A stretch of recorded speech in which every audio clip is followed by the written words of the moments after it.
It's the end of another year. And as YouTubers, at the end of every year, we give you top 10 lists. Every anime YouTuber does a top 10 anime. Every movie YouTuber does a top 10 movie. Every music YouTuber does a top 10 albums or songs. And as a self-proclaimed gamer that has been absorbed by the YouTube hive mind, I'd like to tell you about my top 10 games I played this year.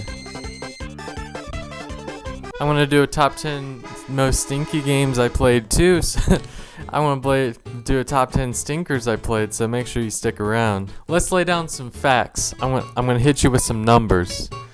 Including arcade games, I played 83 games this year. Now, out of fairness, since there is no chance an arcade game will win, yep, I said that. I played 72 games this year. Do you think Peter Pepper of Burger Town fame is going to hit the top 10 of my list? Mom! I need more quarters! Which in this year of 1985 is equivalent to what will be 65 cents in 2021. I got cheated out of them at the arcade, Mom, with unfair and cheap tricks that the developers use to get more quarters, so it takes me try again to beat the game that is purposefully antagonistic towards me. Thanks, Mom. In actuality, though, I did go to an arcade, and I played on a Donkey Kong arcade that Billy Mitchell played at. I'm not going to say anything about him because I don't want to get sued, but let's just say I played at an arcade that he signed. There's proof. Of those 72 games, 12 of the games were multiplayer ones. So I've played 60 single-player games, and when I say played, I mean beaten start to finish, not like, oh gosh, I can't wait to play this game. Click. Hey Bobby, put another one on the list, Bobby. That hurt. Oh my god. This list is not in order of number 9 is actually worse than number 8. There's a very loose order to it, but lots of things can be swapped around. You know, you catch me one morning, I didn't have the same thing for breakfast. It might be in a different order. It's that kind of list. I'm also going to let you in on a real secret. None of these games are from 2021. It's that kind of list. I'm too cheap and too unemployed to buy all these new games, and there's too many great old games to play as well. Can't you guys see I'm busy? Number 10. Splinter Cell Blacklist. This is just a smooth game.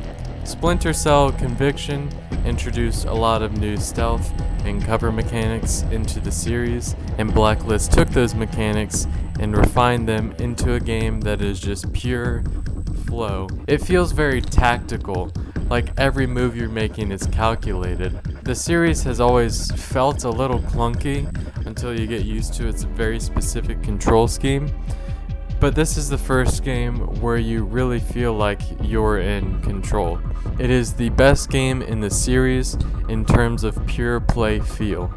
I wish they didn't change the voice actor of Sam though.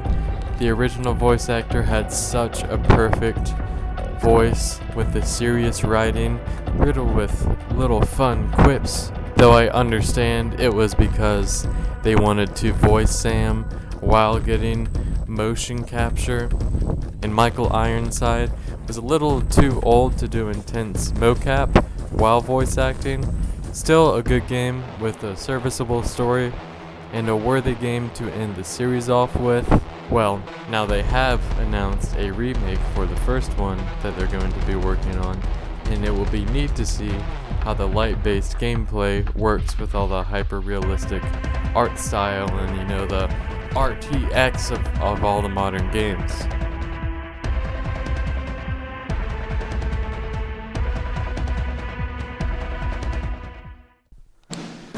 Number 9. Wouldn't it be funny if I made a Beatles reference? All you Beatles boys would be like, ha! Ha! That'd be so funny. In sixth grade band class, that's the first time I heard the Beatles song, Number 9. That's the one where they go, Number 9? Number 9? I might get copyrighted just for saying that. I just might get copyrighted just for saying Number 9. The Talos Principle.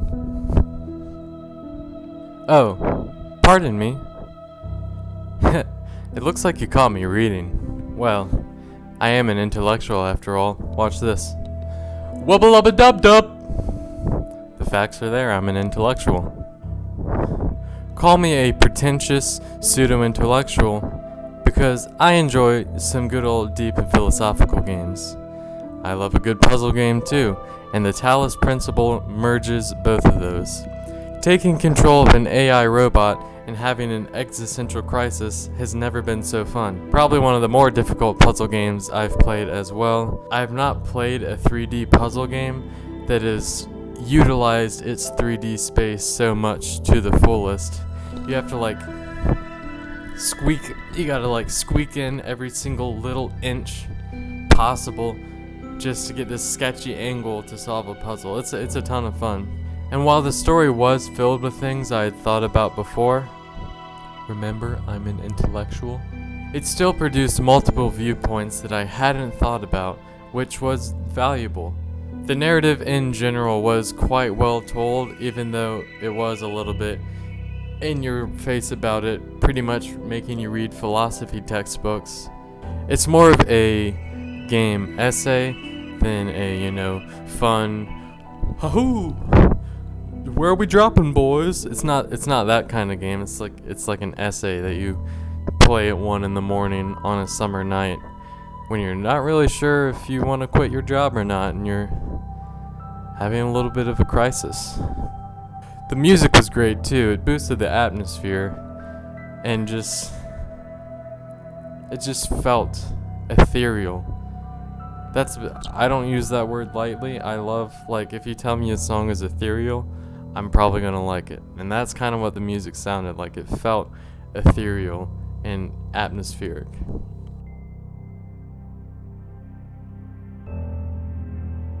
Number 8. F.E.A.R. F.E.A.R is an acronym. It says when you tell someone hey, what game are you playing? You go, F.E.A.R. And then if you want to blow their mind, you go, but it stands for First Encounter Assault Recon. That's so clever. It's called F.E.A.R, but it's I'm scared. I'm a child. I am a child when it comes to horror games. I'm a little baby boy that cannot control this blatcher when I'm playing a little spooky game. A little pee-pee dribbles out. I am proud to say that I beat this game. And the whole series, actually. But this is the best one of the series. I'm going to say it. This is the best one of the series. Easy.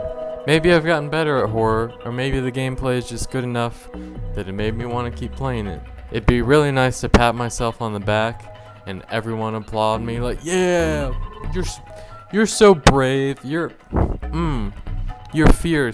Look at you. So proud of you. It'd be nice if everybody could do that for me.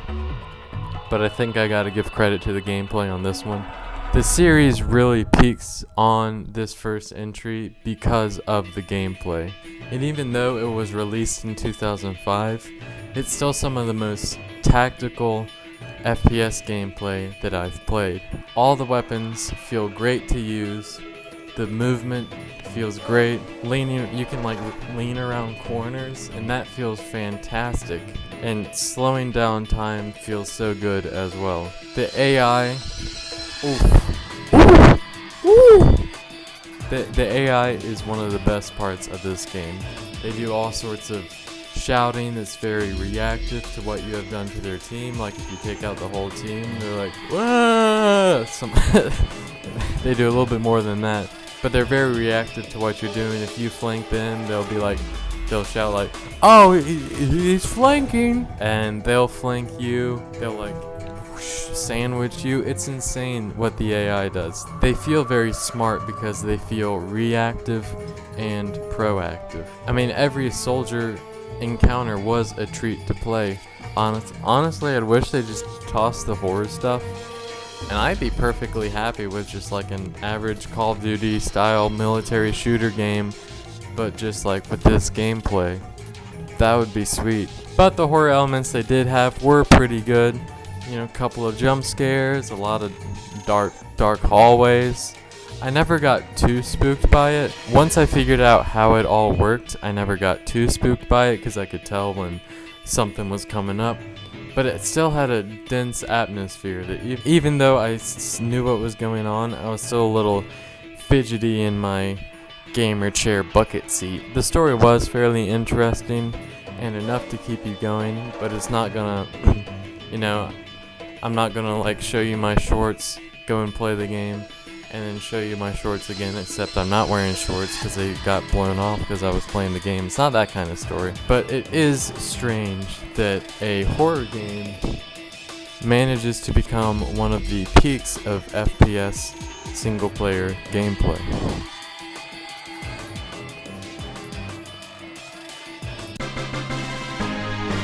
Number 7.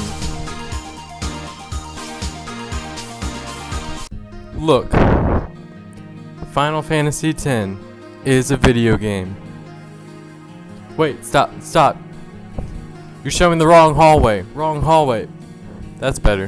While Final Fantasy has always had slight elements of linearity, Final Fantasy X really took the linear element to a new height for the series. It's one of the great confusions how Final Fantasy XIII gets called a hallway simulator while there's Final Fantasy X. I don't say that as a critique though, because obviously it's in my tops of the year, and close to my tops in the Final Fantasy franchise.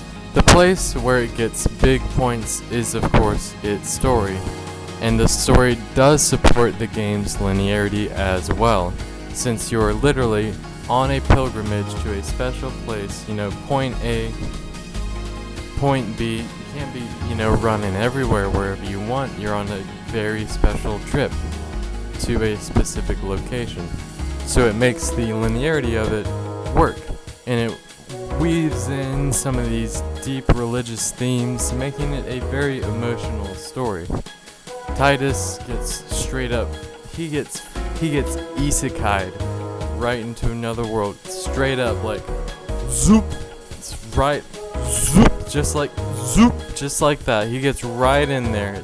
If this came out any later, people would say it's based on a light novel. He zoop, just like that. The fact that he gets zooped right in there, it works very well with the world building and adding to the emotional depth, because he's sort of, oh, where am I? I don't know the rules to this place. So everybody's got to explain it to him, and then allows for some things to be hidden from him because he just doesn't know. Since you're kind of seeing the story mainly from his perspective, he's like, oh, I don't really know what's going on. And then he finds out later and everybody goes, wah! It's kind of like that. It's pretty cool. The new combat, the new turn-based ATB kind of ish style combat, I like it a lot. This little bar, somewhere over here, it's in this general direction, this little bar where it shows everybody's face. It shows the turn order for who's going next, when, like, let's say Titus, when is he going to attack again?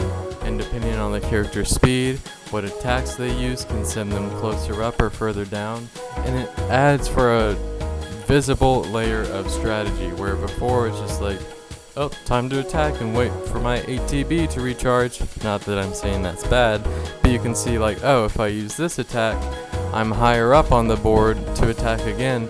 But if I use this one, I'm lower down and it's going to be a while till I get to attack again. So it brings this visibility to the strategy, and it's a lot of fun. And of course, you gotta say it. I shouldn't have to, but you always gotta remind people, being a Final Fantasy game, the music obviously taps hard. I miss the card games of Final Fantasy 8 and 9 though. I do not want to play Blitzball. This is not fun. Number 6.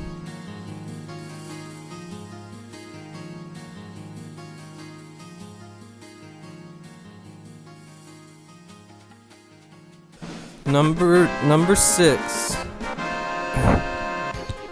Dishonored 2. Dishonored 1 is a game that I replayed for the channel and made a review about that. I've got pretty much nothing negative to say about it. And Dishonored 2 is just that again, but like bigger and deeper. The story is actually probably the worst part of Dishonored 2. It's much less memorable. Some moments are kind of laughable really at times. Like in the very beginning, this new lady just walks in and she's like, huh, this is my place now. And they like don't even ask for, like, can I see your, they don't even ID her, can I see your license, just to make sure, you know. Trying to do anything with a government or a business, even just small stuff, requires paperwork and sending them a perfect copy of the timeline of your existence. And what's her strat? She just, haha, I own this place, and that's about it. And now that's it. She rules the world now. But that being said, some of the missions and parts of the world are fantastic. Karnaca is a nifty little place, and the architecture plays completely differently from that of Dunwall in the first game. And the amount of choices you have to engage with the world has also expanded, making it more fun to play for all gameplay styles. I mean, you have more powers, more items, more non-lethal strategies. You have 2 characters and they have different powers. So many more options. And I always play non-lethal, even if it's not like a moral choice within games. If it's a stealth game, I'm gonna try to play as non-lethal as possible. And Dishonored 1 honestly had very few non-lethal options, and this game had a few more, and being able to experiment with those made for a more exciting set of mechanics to play with. The phenomenal Through the Looking Glass and Clockwork Mansion levels are some of the most creative levels, in general, probably. I've seen the no-clip documentaries about this game, and putting together the Clockwork Mansion level, it's insane to me, like, that they managed to do something like that. Pure genius. I look forward to replaying this game using different powers, a different character, and a different playstyle, just as the game was designed to do.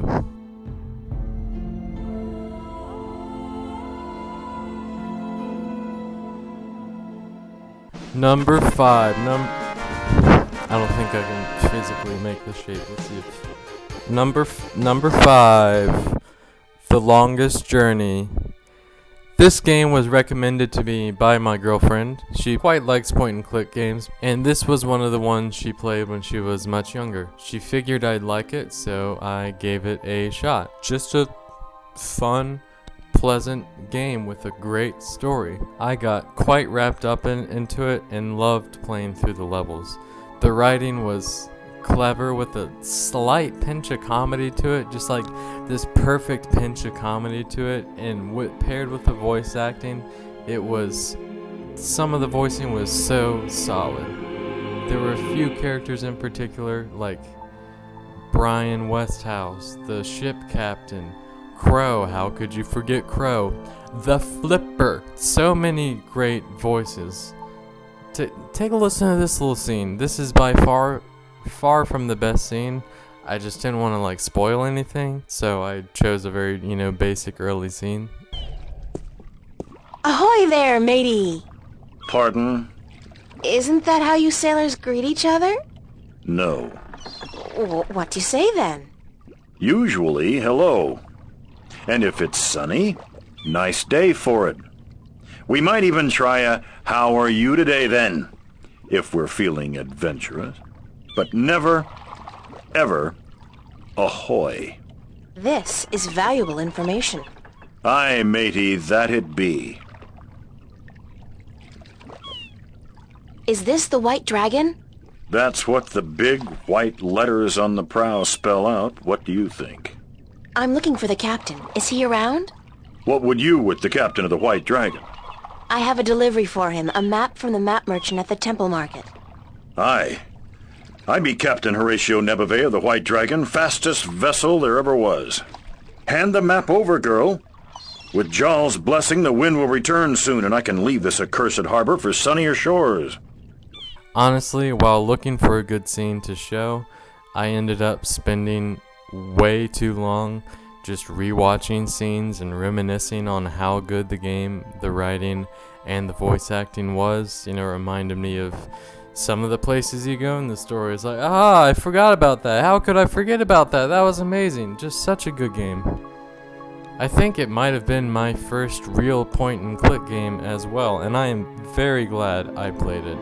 It does have its moments of classic point-and-click, opaque, impossible puzzles and solutions that don't make any sense, so you just look them up online. When I looked them up online, I don't even care. Still worth playing though. Very creative and interesting game that held my interest thoroughly through the entire story. Number 4. Can I get it any straighter? Number 4, Deus Ex. The immersive sim genre, or if you want to call it the save scum genre, was always one I've been interested in, but hadn't played a ton of games from. I played the BioShock games, I played the System Shock games, the Dishonored games, but not lots of the other big classic older ones, other than System Shock. And so Deus Ex, other than System Shock, was my entrance into the old school immersive sim. And I'm not gonna lie, it's pretty good. It's kind of slaps. The dense levels with multiple paths based on skills you choose to unlock were lots of fun to explore, as you had to procure lots of supplies within the levels. The locations themselves, even though you had to revisit some multiple times, felt creative and challenging. The narrative was surprisingly good as well. Part of why it was so impactful was likely how much it mirrored the time period I played it in. Pandemic in both the game and the real world. Check. Lots of government conspiracies and all that commentary on technology. Check. The part of it that was the most memorable for me was the ending. I'm usually the type of person, when it comes to the last choice in a game, I always want the good ending. When I got to the final major choice of the game, after being doused with arguments for each choice from the different characters, I honestly did not know what to choose. I ended up trying to look up which one was the best one, because I've got problems and I gotta get the good ending. Turns out there was no good ending. All there were gray endings.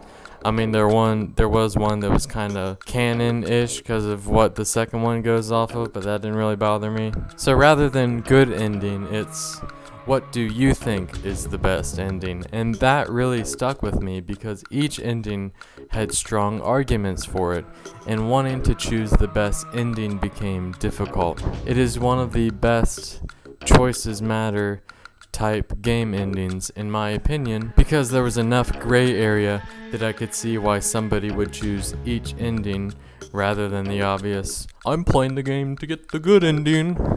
Haha, on this playthrough I'm gonna get the bad ending. There wasn't that kind of stuff. It was just, I could see why anybody would choose either of the endings.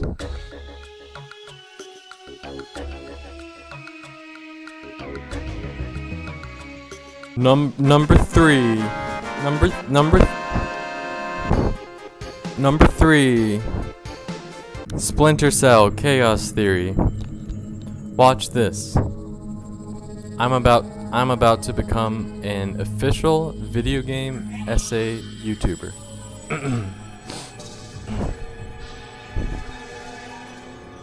Ludonarrative dissonance.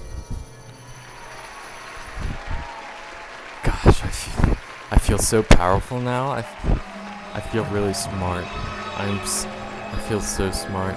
Clint Hawking is the person who coined the term ludonarrative dissonance while discussing BioShock, claiming that it has ludonarrative dissonance, and I disagree with him on that. He also directed Far Cry 2, a game that I didn't really like that much. So, Clint and I don't really get along that well. But I can shelf that and get over that disagreement because I gotta admit he did a banger job on Chaos Theory. Chaos Theory is just the best of everything Splinter Cell. All the mechanics have been balanced and refined from the previous games for a fantastic stealth experience.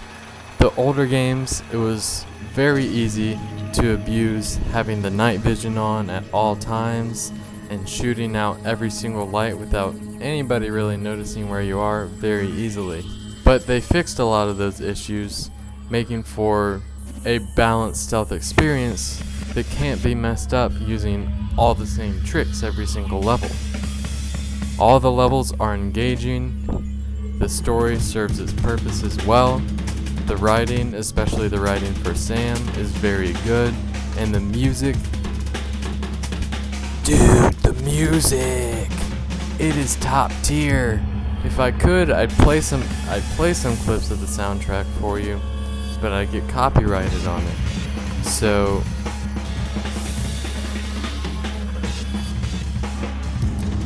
what I want you to do, if you're interested, look up the song "The Cleanup" by Amon Tobin. He's the one that did the soundtrack. It's on Spotify. It's probably on YouTube too. It's such a good song.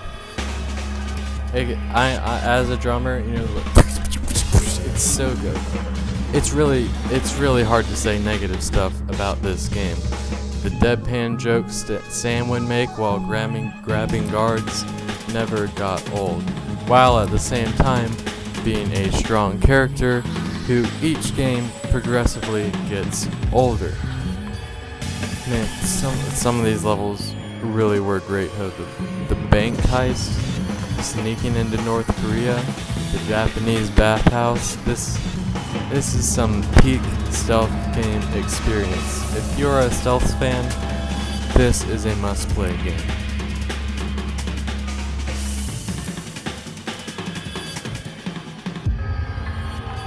Number 2, Neo. I really like the Dark Souls games. I am too cheap, so I haven't played Sekiro or Bloodborne yet.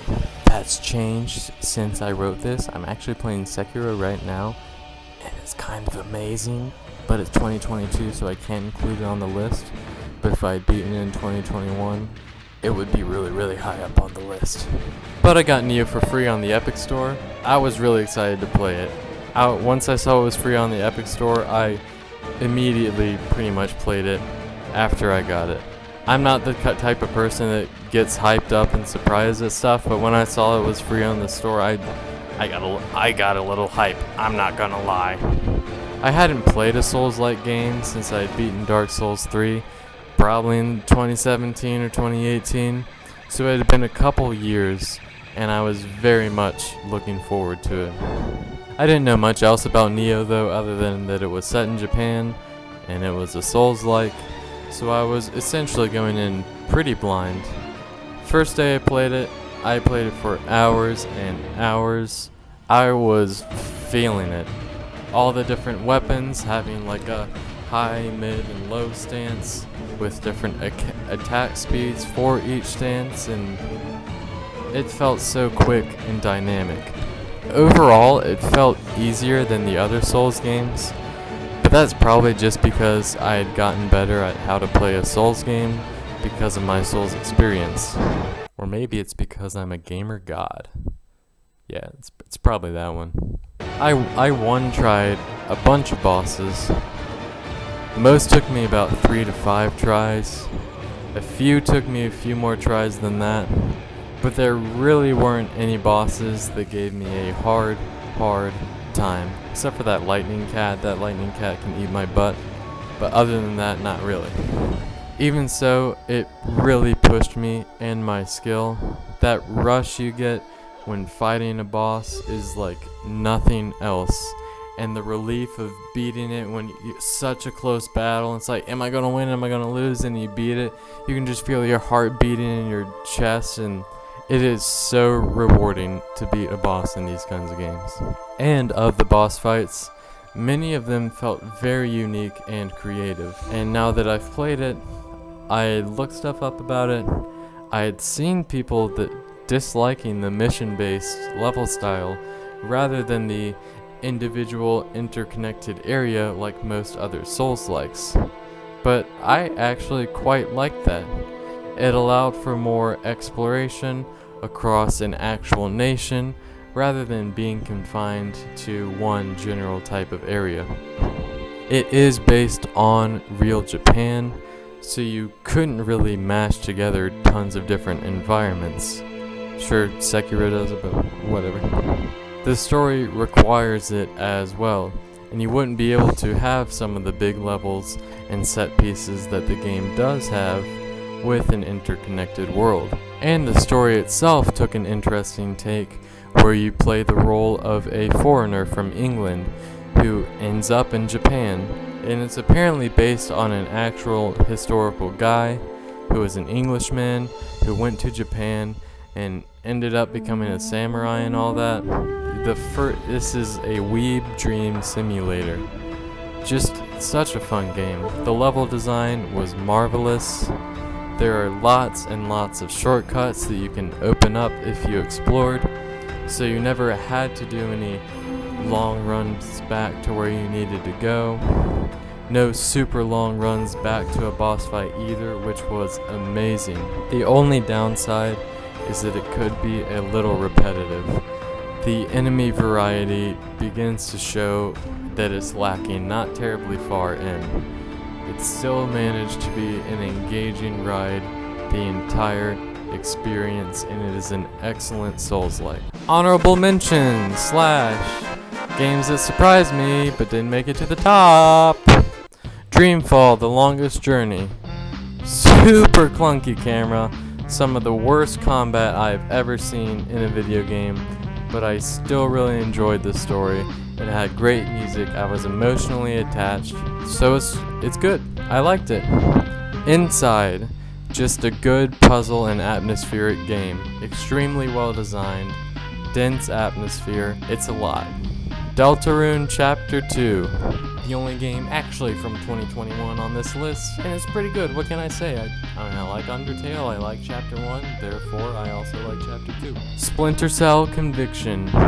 Going on the main list was between this one and Blacklist.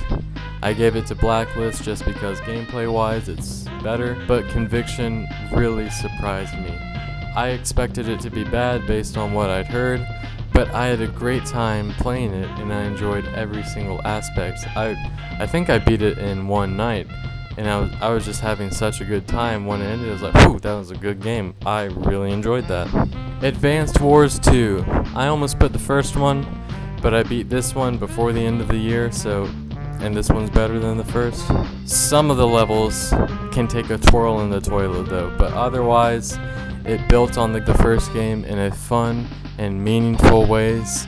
Some of the levels are so creative, and they take advantage of the unique attributes of each individual commanding officer to make for just fun, unique, almost puzzle-like strategy missions. Parasite Eve: The Third Birthday. This game really surprised me. It's not a top game, but I'm putting it on here for how much it surprised me and how much fun when I expected absolute garbage. Great gameplay, great soundtrack, one of the worst stories I'd ever seen in a video game. It's just a fun game that I thought was supposed to be absolute garbage, but was actually a lot of fun. Sin and Punishment. I just booted this up. I don't know why I actually decided to play this, but I did. And the story is it's a garbage mess. It's up there with Parasite Eve: Third Birthday for some of the worst stories I've ever seen. But it's on there because of how much it surprised me and how much I loved playing through the game. It is a very, very short game, only like an hour and a half. And I had not played many on-rail shooters, so I didn't expect the amount of creativity that this game had, and all the different on-rail scenarios that this game had, and the creativity that, especially for an N64 game, that they could do. Overcooked 2. I played this game with my girlfriend in local co-op, and it it was an absolute blast. For the first good bit of the game, probably most of it honestly, I was very firm on that we had to 3-star every level, and it got pretty tough, but it helped us learn the mechanics pretty densely. I'm that kind of guy, but it was genuinely fun, as it was these extremely chaotic environments, and you had to learn how to communicate what each other was best at, giving each other roles, and figuring out the flow of each level. It is such a fun co-op game for somebody that you're close with. Number 1. It's the big reveal, guys. This is what you're here for. Huh, I wonder what's number 1. Haha, Final Fantasy 9! I'm not gonna lie, this one's kinda cheating. This is a really sneaky move, but according to the gaming YouTuber handbook, I have to at least have one sneaky surprise in my top 10s for it to qualify as a good top 10 video. And here's the sneaky move I pulled. I played most of Final Fantasy 9 in the year 2020, but I beat it after New Year's. It hit 12 o'clock, woo, cheer, haha, ah, no year, no me. And then I went back to playing the game, and I beat it like 1 or 2 that morning. So technically, I beat it in 2021.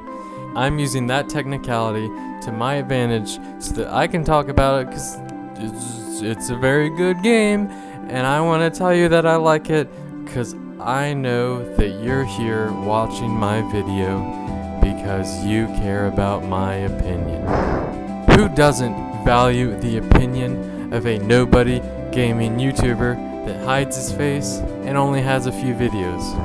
Final Fantasy 9 is in my top Final Fantasy games, right up there with Final Fantasy 7, duking it out for my favorite. And yes, they're better than Final Fantasy 6. I said it. And I've played 1 through 13 too. If that qualifies me as somebody who has played the Final Fantasy games. I'm working... Lightning's Return's next. But 9 and 7 are up there. They're fighting in the sky like it's some shonen anime, repeating the same couple frames over and over and over and over, just so they can draw out the weekly chapters that are dripping out from the mangaka, because they started the anime way too soon, so they caught up to the manga pretty much immediately. Now they have to have all this filler and lots of repeating frames. This game just does so much so well. The worst part is probably the combat being a little slow. Other than that, I don't really have a problem with this game. Combat-wise, the reduction back to a more traditional style, rather than whatever 8 had, works in his advantage because it is a very clear game to play. You know, there's no fancy, draining the cow's nipples like you had to do in 8, none of that. All you had to do was focus on, this sword's better than that sword. Haha, time to beat the boss. And then within dungeons, the random encounter rate was turned down significantly compared to other games, which felt so good. The worst part of random encounters is when you're just trying to explore this place. You're trying to see if there's a chest in this corner. You just want to go take a sniff over there. There's some pretty flowers you want to look out. Oh, random encounter. Oh, random encounter. Oh, random encounter. The 9 just doesn't have that. They still have random encounters, but it's like, is there a chest over here? Boop, boop, boop, boop, boop, boop, boop. Huh, no random encounter for like more than 5 steps. This is insane. So with that lower rate, exploring just feels so much better. And yet, I know, I have to mention it again. The soundtrack absolutely cranks. What were you expecting? Uematsu brings the bops. You know he always brings the bops when he's invited. Why is anybody surprised? How about that card minigame? You know I mess with the card minigame. If NFTs become a thing in gaming, and I can come into Final Fantasy 9 with a Yu-Gi-Oh! Duel Disk, rocking Yugi's hair, I would walk around town dueling everybody. I mean, even without that, I did duel pretty much everybody. And it was a lot of fun. The third rarest achievement in the Steam version of the game is winning 100 matches of the card game, and you can't refight the same person, so that is winning the card game against 100 different people. You know I got it. Part of the 1.6%. I'm part of the upper crust. I keep this world afloat. You're welcome. I don't know why I love the card game so much. I just do. The narrative is really where it peaks, though. The art style, rather than, being normal people with normal proportions, is much more cartoony and kid-friendly than the previous entries. But the story manages to be one of the darkest ones yet from philosophical and thematic perspectives. The ideas and themes the characters have to face, especially Vivi, are tragic and sad.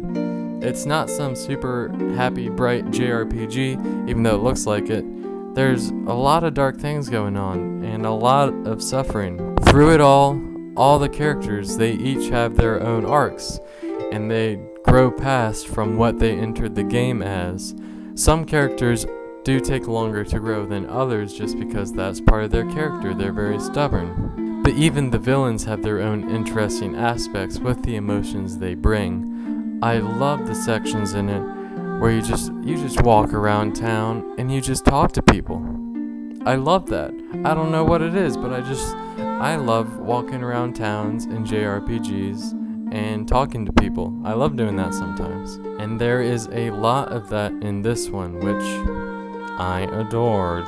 It is a creative, deep, and passionate game that made me feel things. And I like feeling things, especially when they're good things. I like feeling good things.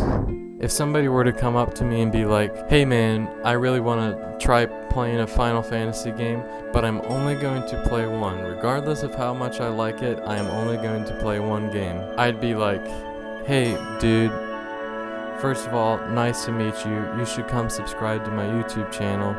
Second of all, I've got a couple options for you, and 9 is 100% on that list of options. That's the list though. That's it. We're done here. Have any disagreements? Comment section, let me know. Have any agreements?